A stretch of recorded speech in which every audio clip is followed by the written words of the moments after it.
In a small peaceful village there lived a young girl named Aisha. Her village, called Tuwala, was peaceful but poor. The dirt roads were often dusty, and the sound of chickens and cows filled the air. Aisha's family was humble. Her father, Baba, was a farmer who worked hard from dawn till dusk to provide for the family, while her mother, Mama, was a skilled weaver who made beautiful baskets and mats to sell in the village market. Despite their modest life, Aisha's parents always told her that education was the key to a better future. Aisha was a bright girl. She loved to learn and was known in Tuwala for her intelligence, smartness, good moral behavior. She had a natural curiosity and spent hours reading the few books she could find, dreaming of a life beyond the village. Aisha's parents, though struggling, did everything they could to keep her in school, hoping that one day she would become a doctor, a profession that could lift them out of poverty and as well impact the community. But as Aisha grew older, life in Tuwala became harder. Her parents died mysteriously of unknown ailments due to the poor health care system in Tuwala. The crops in the field suffered due to a long drought. With no money for school fees, Aisha was forced to drop out when she was just 19. It was a devastating blow to her dreams.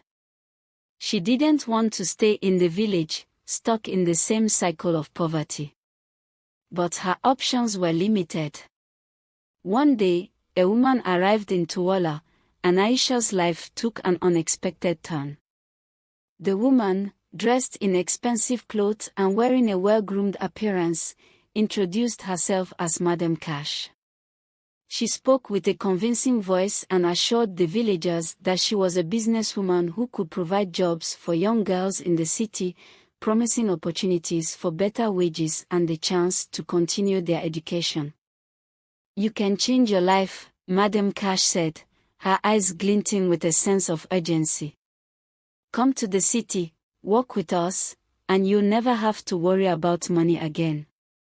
You'll be able to study and support your families." The promise of a better future was too tempting for Aisha to resist. She was not the only one who had been lured by Madam Cash's smooth words. Several other girls in the village had made the same decision, including Aisha's closest friend, Miriam. The city, with all its promises of hope and prosperity, was just a bus ride away. Aisha knew that her life in Tuwala was not the life she wanted. She believed that the city held the keys to her dreams. With a heavy heart, Aisha said goodbye to her family and left the village, stepping into the unknown with only a small bag and a head full of hopes. She and the other girls traveled for hours, their excitement growing with every passing mile, until they finally arrived in the city, a place so vast and chaotic that it overwhelmed Aisha at first. The tall buildings, the noisy streets, and the fast pace of life felt like a world apart from the quiet village she had known. Madam Cash welcomed them with open arms.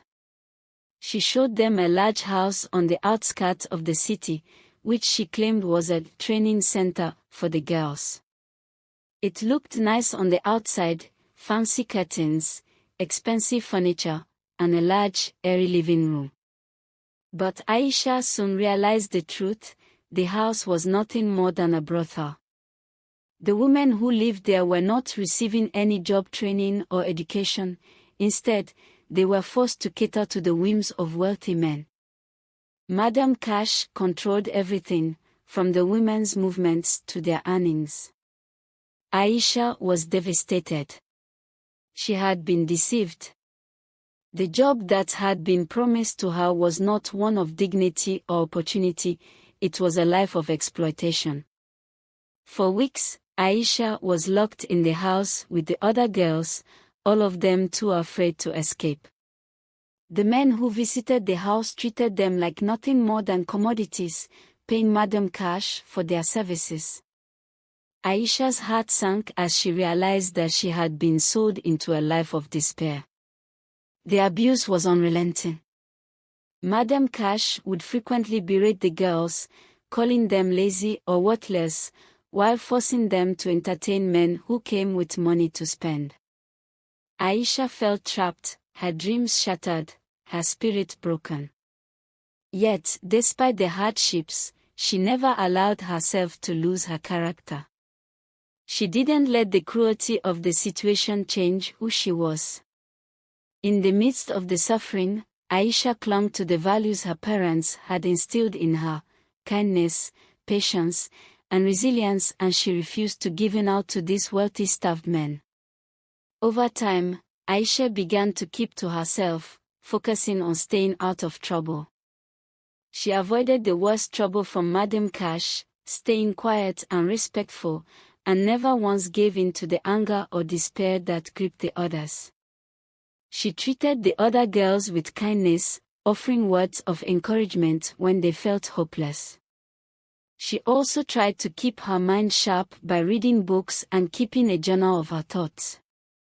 In the darkest moments, she reminded herself that she was not the sum of her circumstances. She was still the same girl from Tuwala who had dreamed of a better life. Then one day, a man named Mr. Charles arrived at the house. He was different from the other clients. He didn't treat the girls as objects to be used. Instead, he was quiet, polite, and kind. He spoke to Aisha with respect, asking her about her background, about her dreams. Aisha, though wary at first, found herself opening up to him. She told him about her village, her family, and how she had been tricked into coming to the city. For the first time in a long while, someone truly listened to her. Mr. Charles was taken aback by Aisha's story. He had come to the brothel for reasons that were not what they seemed. He wasn't just another rich man looking for pleasure, he was a social worker who had been investigating Madam Cash's operation. He had heard rumors about her trafficking girls and exploiting them for money, and he was determined to put a stop to it. When he learned about Aisha's character, her dignity in the face of abuse, he was moved. He saw something in her that reminded him of his own sister, a strength that could not be broken. After a few more visits, Mr. Charles spoke to Aisha in private and told her that he could help her escape, but she must pretend and cooperate with him in his plans. He made arrangements with Madam Cash for Aisha to be coming over to his place for home services. Madam Cash reluctantly agreed because she couldn't resist the money being offered to her for Aisha's service. With a well-devised plans each time Aisha came to his house, he was able to free Aisha from Madam Cash's control. With his help, Aisha was able to move to a safe house, where she received counseling and education.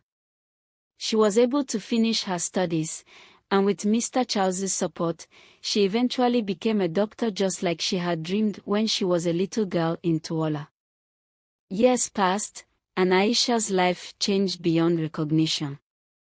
She built a successful career, helping other young women who had been victims of exploitation, just as she once had been. She worked tirelessly to raise awareness about human trafficking and the horrors that women like her endured. She joined forces together with Mr. Charles, and Madam Cash was arrested and sentenced to prison for trafficking and human rights violation. Aisha never forgot her roots. She returned to her village and helped rebuild it, offering scholarships to young girls so they wouldn't fall prey to the same fate she had.